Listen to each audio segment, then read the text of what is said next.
Existe um pensamento comum entre cirurgiões, que é você chegar para avaliar um caso e tá lá escrito: paciente em cuidados paliativos. E aí o cirurgião já vira e fala: por que me chamaram? Eu não vou fazer cirurgia, esse paciente está em cuidados paliativos. E hoje eu vim falar para você que é estudante de medicina, mãe, cuidador, cirurgião, pediatra, que essa conclusão tá errada. Eu sou cirurgião pediátrico e estou me especializando em cuidados paliativos pediátricos. Isso significa que eu escuto muito que essas duas especialidades não têm nada a ver. E é exatamente isso que eu quero explorar aqui.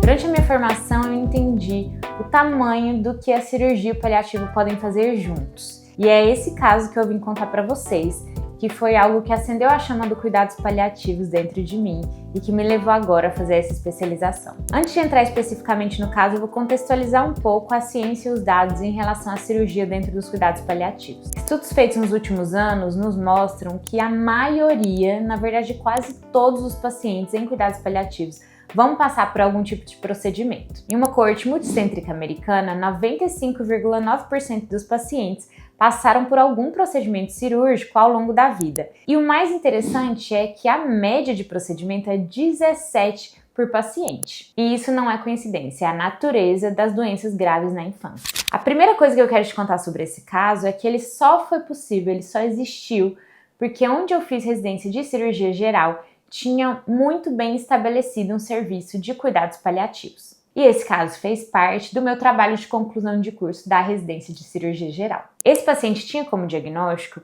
um câncer de esôfago metastático, ou seja, uma doença incurável. Desde o diagnóstico ele já teve encaminhamento para os cuidados paliativos e acompanhamento desde então com essa equipe. No acompanhamento com a cirurgia geral, que também acompanhava esse paciente, ele evoluiu com uma obstrução esofágica, então o tumor se tornou tão grande que não era possível passar-lhe o alimento pelo esôfago. Quando isso aconteceu, foi colocada uma prótese esofágica para manter esse caminho aberto. Algum tempo depois, esse paciente evoluiu com uma nova obstrução, porque esse câncer continuou crescendo, apesar dos tratamentos realizados, porque é assim que seria a progressão da doença, já era esperado pela progressão da doença. Essa prótese obstruiu e a gente foi tentar repassar uma prótese. Só que não foi possível repassar essa prótese. Então esse paciente estava com uma obstrução esofágica que precisava ser resolvida de um jeito que não é a ressecção. Aqui a gente se vê diante de uma pergunta central nos cuidados paliativos. Qual é o objetivo do que eu vou oferecer agora para esse paciente? Nesse caso, a princípio, o paciente precisa de uma via alimentar alternativa. Por quê?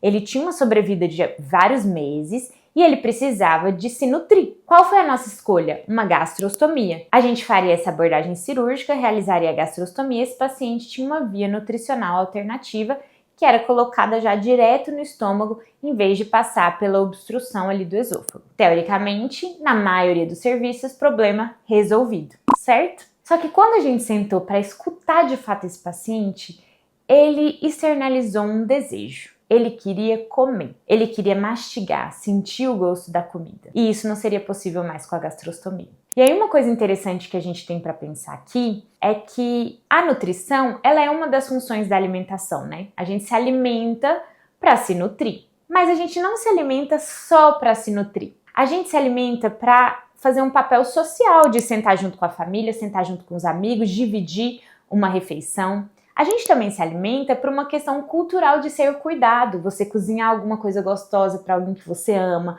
você cozinhar uma sopa para um filho que está doente e desse jeito sentir que está cuidando dele. Tudo isso se perde se a gente pensa na alimentação apenas como nutrição. E quando a gente escutou esse paciente, a gente viu quanto aquilo seria importante para ele. E aí a gente bolou juntos uma estratégia. A gente propôs para esse paciente que seria feito no mesmo tempo cirúrgico da gastrostomia uma esofagostomia descompressiva. Ou seja, a gente ia desviar o trânsito não só na gastrostomia ali para ele receber a nutrição, a ingestão calórica, a hidratação adequadas, mas a gente também ia fazer um outro desvio acima da obstrução para que ele se alimentasse, mastigasse, engolisse a comida e a comida sairia na esofagostomia. Essa comida que ele ia alimentar pela boca, ela não ia chegar no estômago, mas ela cumpriu um papel muito maior do que apenas a nutrição e que para esse paciente era muito importante. A gente acrescentou um procedimento naquele tempo cirúrgico com um risco totalmente adequado, né, para aquela situação, um risco adicionado ali muito adequado para a situação,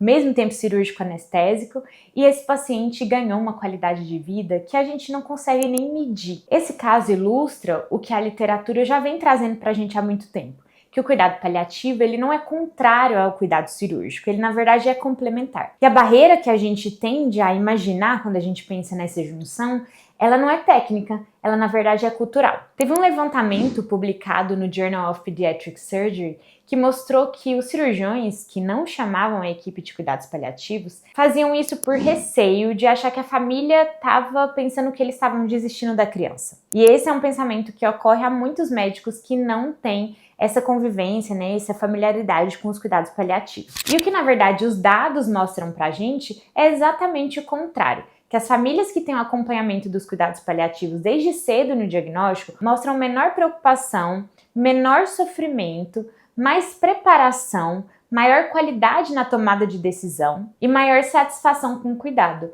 mostrando que na verdade cuidados paliativos é cuidar mais e melhor. A compreensão precoce do prognóstico, ela não tira a esperança, ela direciona o cuidado. E o que eu queria que ficasse aqui para vocês hoje é que o que define se a intervenção cirúrgica é adequada num contexto de cuidado paliativo não é a intensidade da intervenção, mas é o quanto aquela intervenção está alinhada com os objetivos e metas daquela família naquele momento. Uma revisão publicada nos Anais de Medicina Paliativa mostra pra gente que a cirurgia nesse contexto pode ser eticamente permitida, eticamente proibida ou eticamente obrigatória. E o que vai definir isso é justamente os objetivos do cuidado e não o diagnóstico do paciente. Então, o paciente paliativo pode e muitas vezes deve ser operado. O que muda é a pergunta que guia a decisão. Não é se é possível fazer essa cirurgia, se o paciente vai tolerar essa cirurgia ou se o paciente tem um diagnóstico X ou Y. É se essa cirurgia serve ao que essa família e paciente consideram que é importante viver. Eu espero que trazer esse caso e um pouco dessas reflexões sobre os dados que a gente tem sejam suficientes para abrir um pouquinho a cabeça de vocês em relação a essa junção de cuidados paliativos com cirurgia. Que foi o que aconteceu comigo quando eu vivi aquele caso e eu pude ver de forma concreta o que acontece quando uma equipe se recusa a acreditar nessa falsa dicotomia de tratar e cuidar. Quando a gente escuta o paciente e a família, a gente entende que os objetivos deles não cabem numa única especialidade. Ele não foi para a cirurgia apesar de estar em cuidados paliativos, mas justamente por causa disso. Porque o cuidado paliativo não é o fim da estrada, não é uma negativa. É, na verdade, uma bússola que aponta para onde a gente deve seguir. E é por tudo isso que eu tô fazendo essa especialização, para poder me tornar uma cirurgiã ainda melhor. Se você chegou até aqui, obrigada. É exatamente esse tipo de conversa que eu quero ter nesse canal. Densa, honesta, consciência e humanidade. Me conta nos comentários qual que era a visão que você tinha em relação à cirurgia e cuidados paliativos juntos, se alguma coisa nesse vídeo te tocou, e eu vejo vocês no próximo vídeo. Tchau!